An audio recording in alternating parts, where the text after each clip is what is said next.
The X Zone Radio Show with Rob McConnell is largely an opinion talk show. All opinions, comments, or statements of fact expressed by Rob McConnell's guests are strictly their own and are not to be construed as those of the X Zone Radio Show or endorsed in any manner by Rob McConnell, Relmar McConnell Media Company, the X Zone Broadcast Network, its affiliated networks, stations, employees, or advertisers.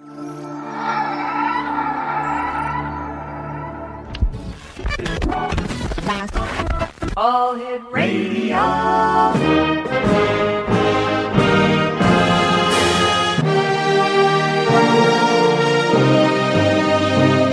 Welcome to the X Zone, a place where fact is fiction and fiction is reality.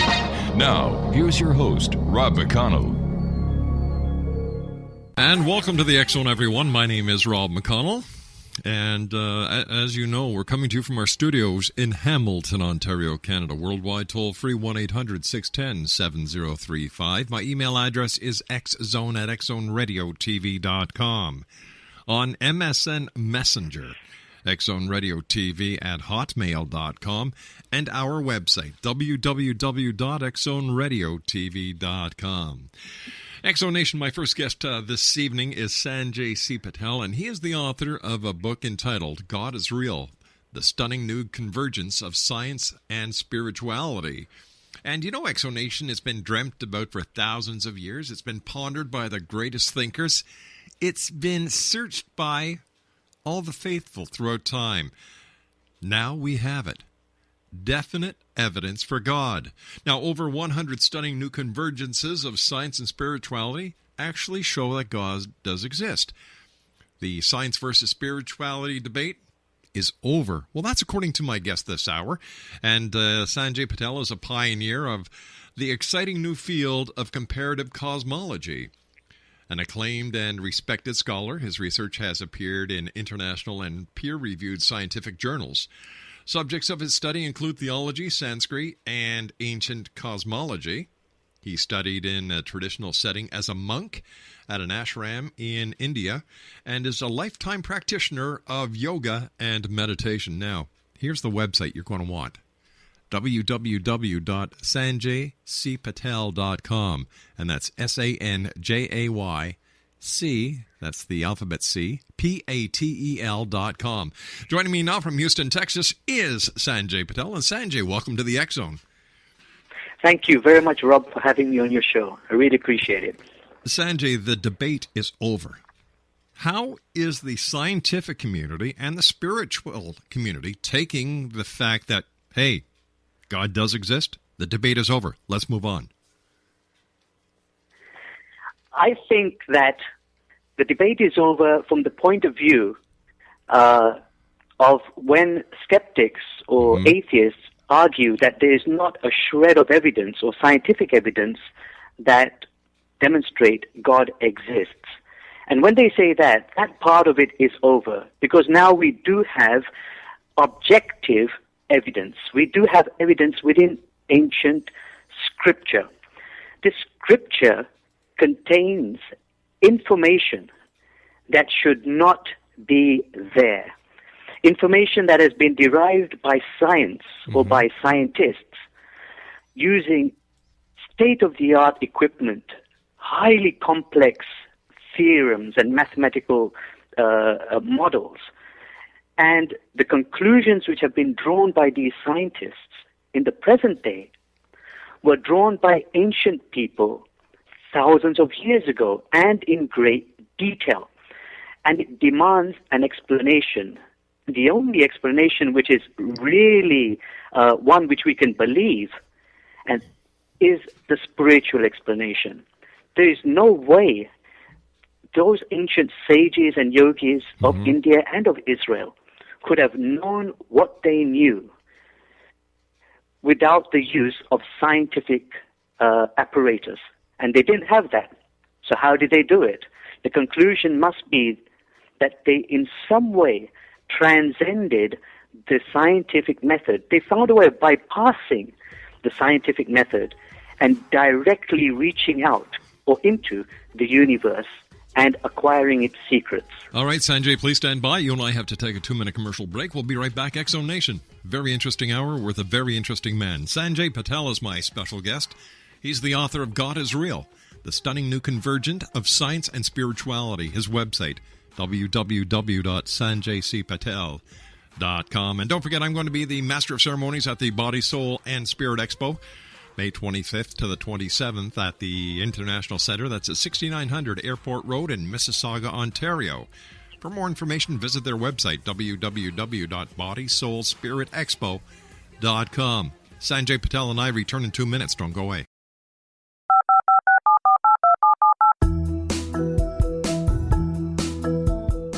Did you know that when you're on the road with limited data or Wi-Fi, you can still listen to the X-Zone Radio Show with Rob McConnell, The Science of Magic with Gwilda Wiyaka, X-1, Dimension X, Space Patrol, and every minute of the X-Zone Broadcast Network by calling 213-401-0080, courtesy of Audio Now.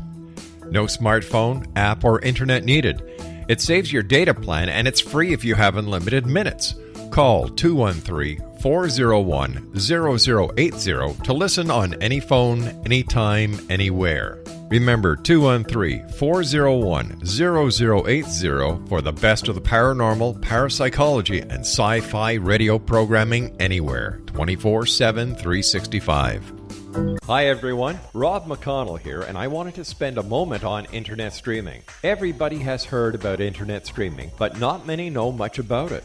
Did you know the internet streams just about everything? Movies. From new releases to old classics. TV shows. Almost every show, every episode, and much more. But the question has always been, how do you do it? Well now, thanks to the folks at 123 Ready TV, I have the answer for you. They have developed a simple program app, 123 Ready TV, that you install on your Windows PC, Android smartphone, or Android tablet that can have you streaming like a pro in less than 5 minutes. You truly won't believe how much is available or how easy it is to do until you try. And for a one-time cost of only $19.99, this product is a real winner. To learn more about 123 Ready TV, visit our website at www.xzbn.net. And welcome back, everyone.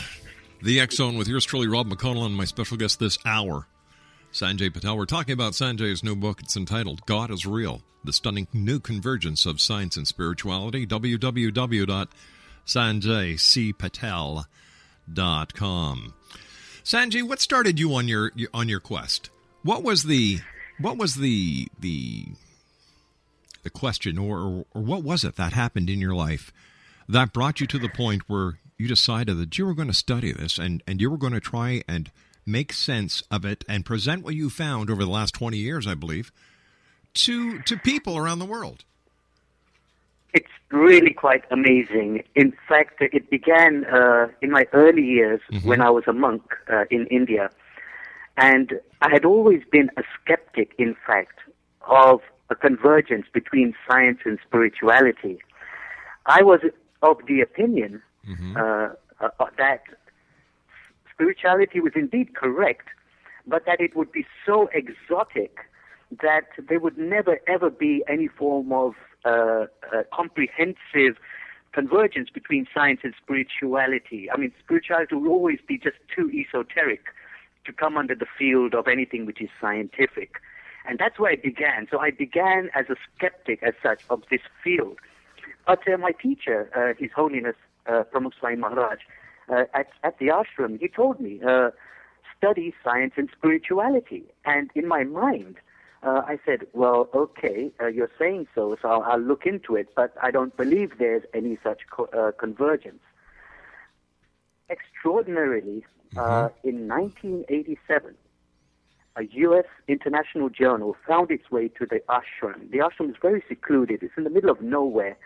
And this journal managed to find its way there. And I was just flicking through it, and I found something really stunning.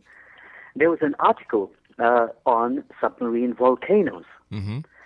And it spoke about these volcanoes and that they actually were associated with hydrothermal vents, and that the fluid which is ejected from these vents deep beneath the ocean, about 1.5 miles beneath the ocean surface, is very hot, and it's been sucked in from the ocean. And now, actually, this is associated with something which ancient yogis have spoken about many thousands of years earlier. Scientists had discovered hydrothermal vents in 1977, only after using the state-of-the-art submersible Alvin. And they dived deep into the ocean near the Galapagos Islands in the Pacific Ocean. That's when they discovered these hot vents, this gushing water coming out of these vents, 1977. And I had known that ancient yogis had described something very similar, but they had described it 1000 BC. So we're talking about description 3,000 years old. And so that's when I said, wow, this is something amazing. And we sent a letter. I had a physicist friend as well, who was also a monk, a colleague as well from London. And together we sent a letter to the author of this article in the U.S. Journal. And we said, our ancient scripture contains similar descriptions, but they also say that the water emerging from these vents has been depleted of its salt. That means its salt content has been reduced. And he wrote back, the scientist wrote back, I guess that he must have been some atheist or some skeptic, but very curtly, he wrote back and he said, there is no convergence between what your ancient scripture says and what modern science says. And he said that, but in my mind, I was always skeptical. I'm saying, look, we already have this much convergence. All we need now is to find out the chemistry of the water that emerges from the vents. If it really is depleted of its salt, then we really have a convergence. And in 1989, in the very same U.S. journal, there was another article, and it actually spoke about it, and it said that the water emerging from hydrothermal vents is depleted 100% of magnesium salts and other salts, sodium chloride, between 5 and 95% is depleted, depending on the kind of vent. And would you believe this, Rob, that ancient yoga literature describes submarine volcanoes with hydrothermal vent systems. These volcanic systems drink the ocean's water.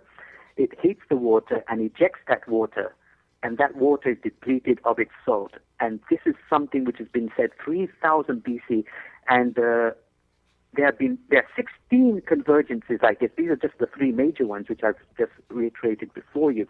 But there are actually 16 convergences with hydrothermal vents. And oceanographers, when I submitted to them, they were just amazed. And this was the first time that any convergence between science and spirituality got published in a mainstream journal. So they got published in India as well as in England and as well as in China. So 3 peer-reviewed journals published these convergences. I'd like to read something from section 1 in the chapter that's entitled Volcanoes Under the Sea.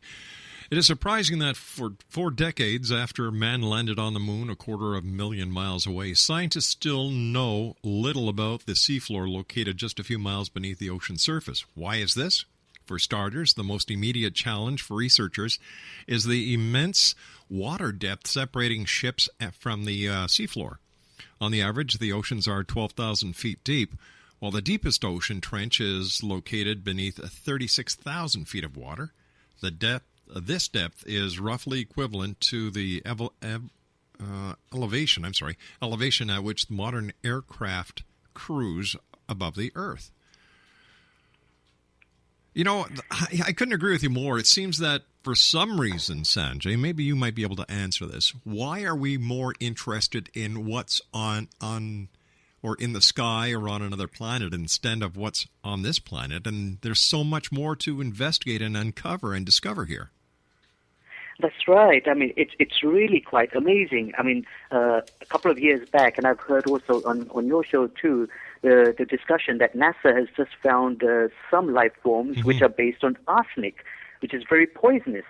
And this was found in some lakes in California. So, I mean, we're looking for kind of extraterrestrial life, but in a way, similar stuff is right here on our own Earth, although, of course, it seems to have evolved here. So one of the reasons why is that water is far more difficult to conquer than air and space. The pressure of water is really crushing. At just 1.5 miles or 2 miles of water on top of your head, and the pressure is equal to 2 tons per square inch. Even military submarines don't go that deep. They can't. You need a scientific vessel which has really been purposely constructed to counter that kind of pressure. And that's why we've been very slow to go there, to the bottom of the ocean. Now, you say that Genesis in the Bible also corresponds with modern science. How is that, Sanjay? This is one of the things that really blew me away. As I was a skeptic, as I said, of a convergence between science and spirituality, I began also as a skeptic between a convergence between world religions. And here I found that there's a convergence between ancient yoga literature, the cosmology described in ancient yoga literature, and the cosmology of Genesis. There is definitely a connection between the two, ancient India and ancient Israel. And that's what threw a lot of light onto Genesis and what enabled me to understand what Genesis is really all about. And the yoga literature, let me just, if I can just divert for a moment, has very, very similar descriptions as Genesis, but they are far more detailed. And those details enabled me to compare it very satisfactorily with our galaxy. More than 60 convergences of the cosmos described by ancient yogis converges with our galaxy and our universe. More than 60. And so this insight helped me to look at Genesis in a new way.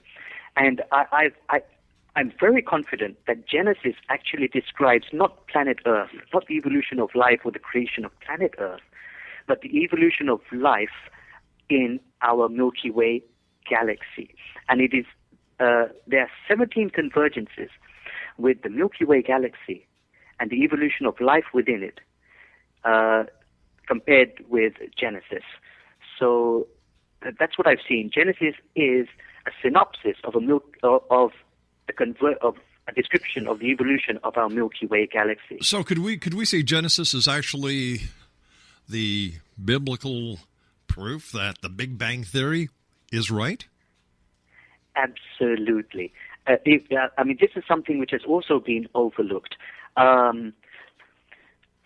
Many biblical scholars have noticed that the very first word of Genesis, Bereshit, implies creation ex nihilo, or something out of nothing.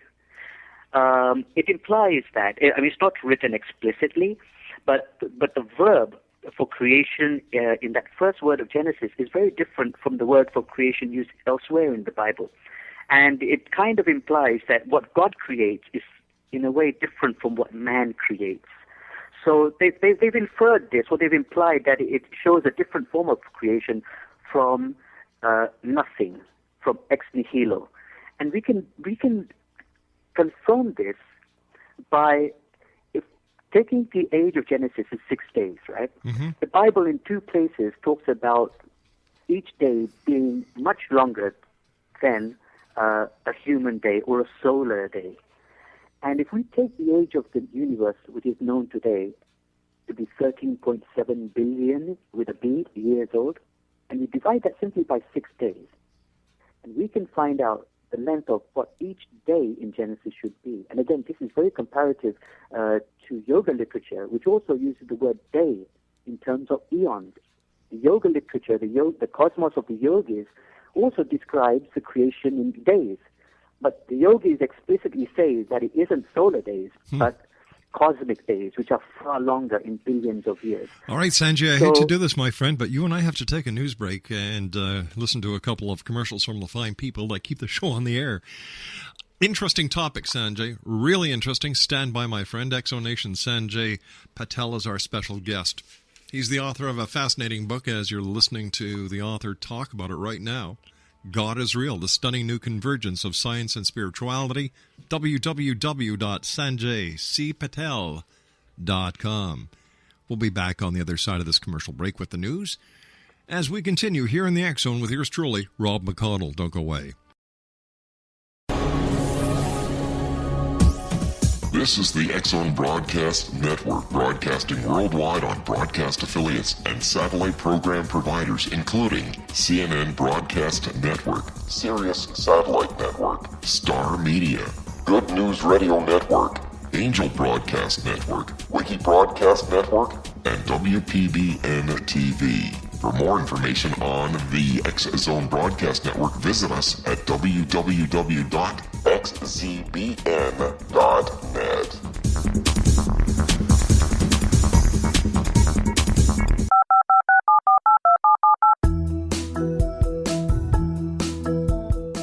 Did you know that when you're on the road with limited data or Wi-Fi, you can still listen to the X-Zone Radio Show with Rob McConnell, The Science of Magic with Gwilda Wiyaka, X-1, Dimension X, Space Patrol, and every minute of the X-Zone Broadcast Network by calling 213-401-0080, courtesy of Audio Now.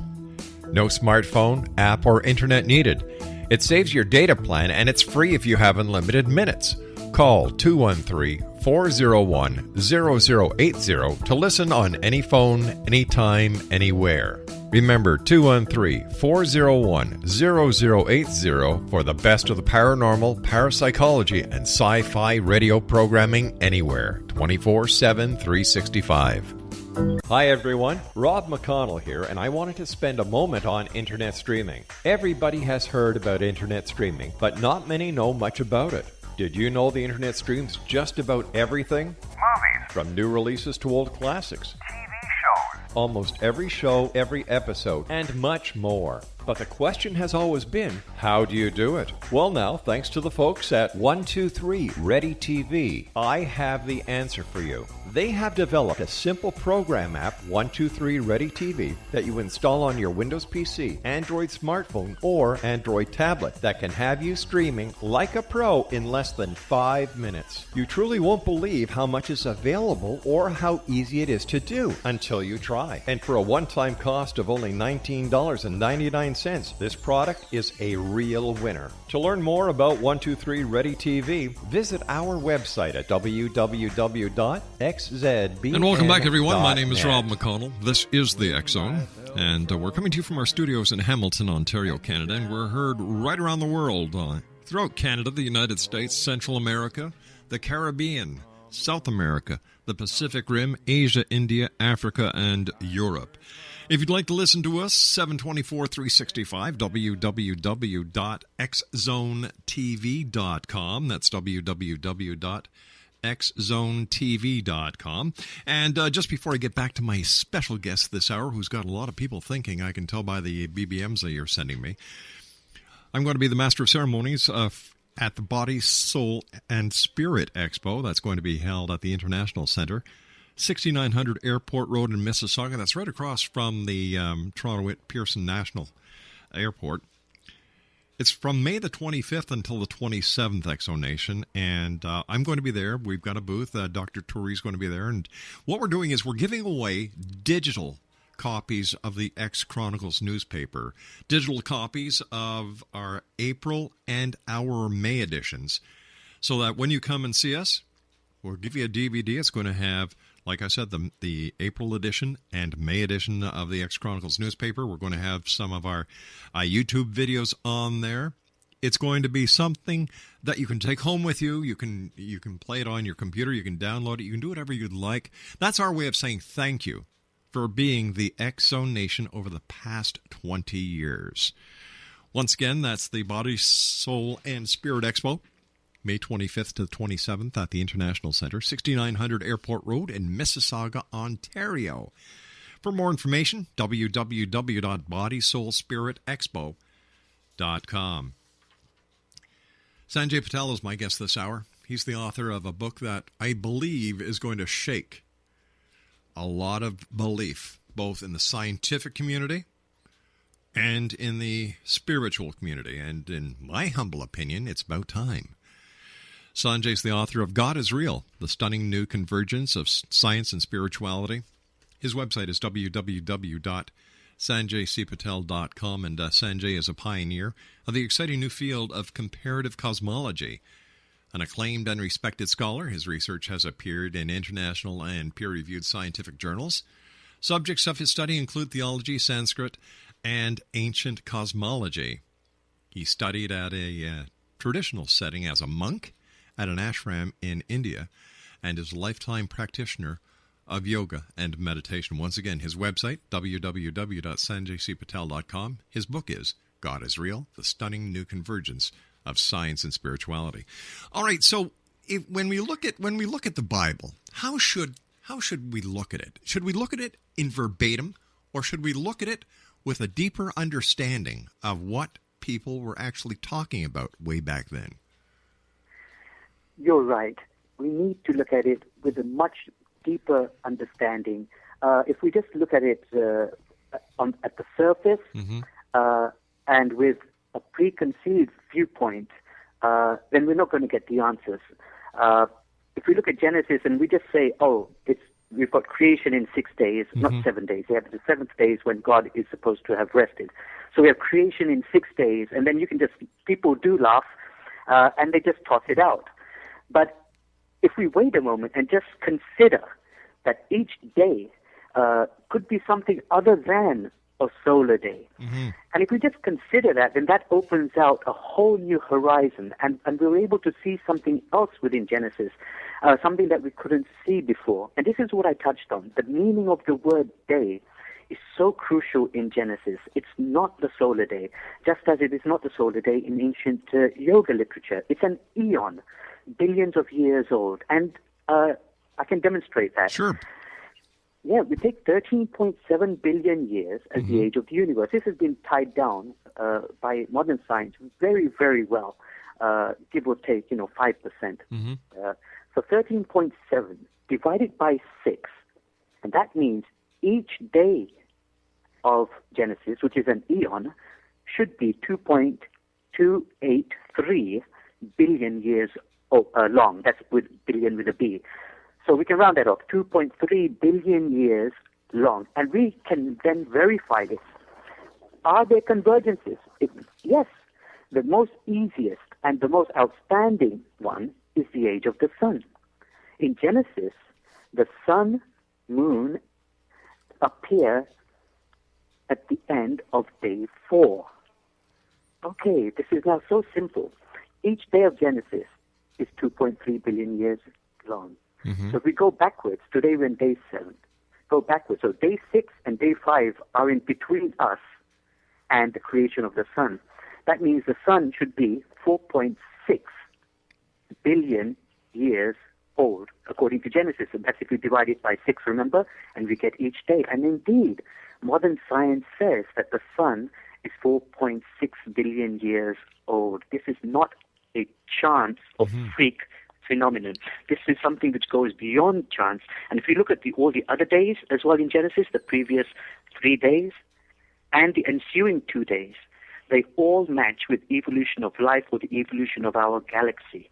It is tremendous. It fits like a glove. So it sounds like Darwin was right and creationists are wrong.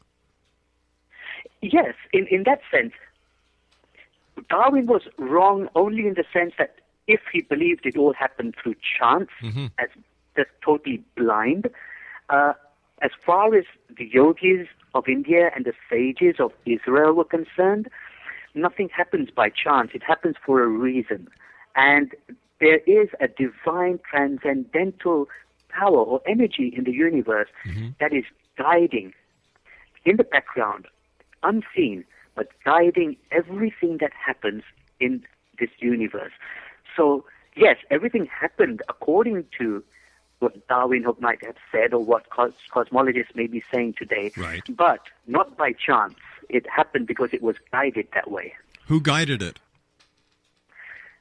You can call that element God, you can call it Ishwara, you can call it Bhagwan, you can just call it divine energy, whatever you like to. According to the ancient yogis, God is so indescribable, so immense, that there are no words to describe him or her or it or whatever. It goes beyond the mind, but we have to begin somewhere. We have to say something exists. We have to give it some sort of a name. So according to the different traditions of the world, people have chosen different names, and they've focused on different aspects of God. God is so tremendous, full of an infinity of sublime qualities. We can only count a few. We can only count compassion, mercy, love, a few things like that. But there's so much which goes beyond the human mind. All right, let me ask you this, Sanjay. Maybe this is another question you could help me to find an answer for. Sure. In the Bible, in Genesis, it says, "And God said, let us create man in our image, in our likeness." Number one, does that mean that since we were created in God's likeness, in his image, that we are part of God? And number two, who is the we he was talking about? Who is the our image that he's talking about? Fantastic question, Rob. Okay, can I just start with the second one? The Please R, do, the sir. we part? Yes. I'm not absolutely sure about this, but I'm pretty sure about it, that the we part is part of the English translation. So we have we, it's kind of just a royal language, I like see. the Queen might say, "We are not amused," instead of saying "I." Mm-hmm. So as such, I think that's part of the translation into English when it says "we." But actually, God in the Bible is singular when it says, and he saw that it was good and Yes. let it be, etc., etc. It's just part of how it's been translated, but God is singular there. The first question which you asked about God creating man in his own image, there are two ways of looking at this. Number one is the physical creation of man. That means the two legs, two hands, the eyes. And so, according to some yogis, and I would say sages too, God actually has a divine form, not made of anything, not made out of space-time or any material. It's just consciousness. It's a divine form. But it does look human, in the sense it has two arms, two eyes, two legs, Right. all the rest of it, but not human and not material, transcendental divine matter. So that's one way of looking at it. And the second way is that God created us similar to him in essence, that we arise from God and Right. then we merge back into God. So how do we in explain... that way- I'm sorry, sir. Go ahead. Yeah. So basically, we are divine in essence. Our souls as well are eternal. They do not die, and we have divine attributes latent within our souls, within our inner selves, and we are not as human or as mortal as we think we are. We are far bigger than we can imagine. We are far greater than we can even imagine. So in that sense, we are near to God, close to God, in the image of God. All right, so does the eternal factor of our being work hand in hand with reincarnation? Yes, absolutely. According to our karma, or its anglicized pronunciation is karma, people say. So according to our karma, our actions, we move on to further births. And those births are basically our reincarnation, we being the same soul, but moving in after this birth into another body, and then into another, and into another, according to our actions. So would this in also explain the biblical claim of the second coming of Christ? Is this Christ being reincarnated? With spiritual figures, you see, it works two ways. With a normal soul, we are not in charge of what we become in our next birth. We become according to what our actions are. I see. So according to actions, we cannot choose what we will become. We will become according to our actions. So every action has an equal and opposite reaction, That's or whatever. right. Yeah, that way for normal souls. But for some very, very powerful spiritual beings, those who are enlightened, they can choose. And they can choose for how many times they want to return or not return, and whichever form they want to return in. They can choose.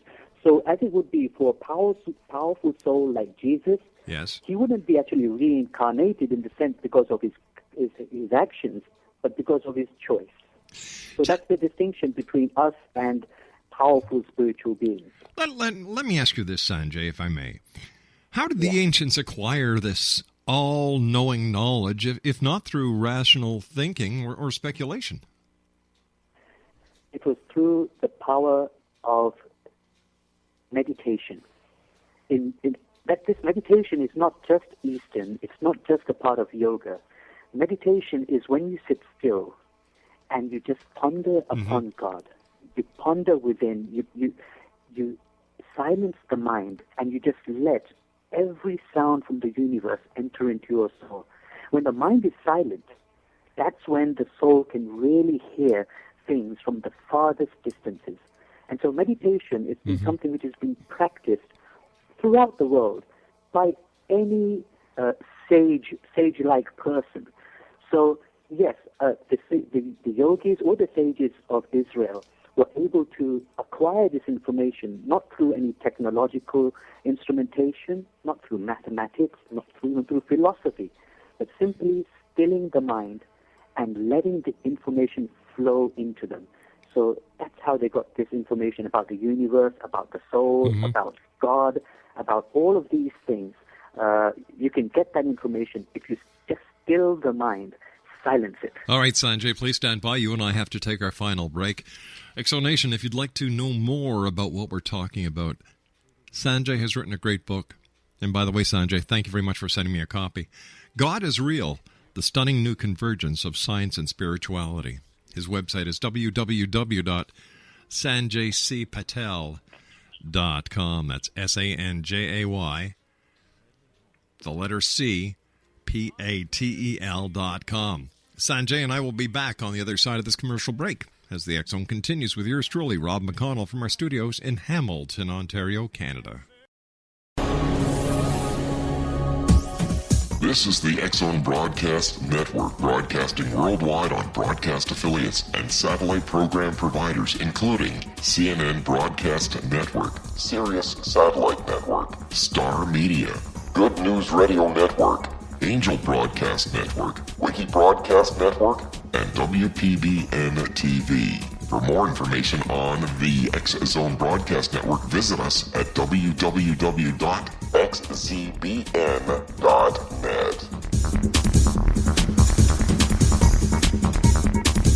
Exonation, my guest this hour, Sanjay Patel. His book is God is Real, The Stunning New Convergence of Science and Spirituality. Here's the website, www.sanjaycpatel.com. Sanjay, first of all, thank you very much for joining us. It's been a great hour. And is there extraterrestrial life as people talk about, flying saucers, little gray men, men from Mars, little green men? What is the spiritual, scientific thought on that? Science is speculative on this, but most scientists are fairly convinced that there has to be life elsewhere. Of course, it hasn't yet been demonstrated, but just statistically, on a statistical basis and how the universe works, they believe that the universe must be filled with life.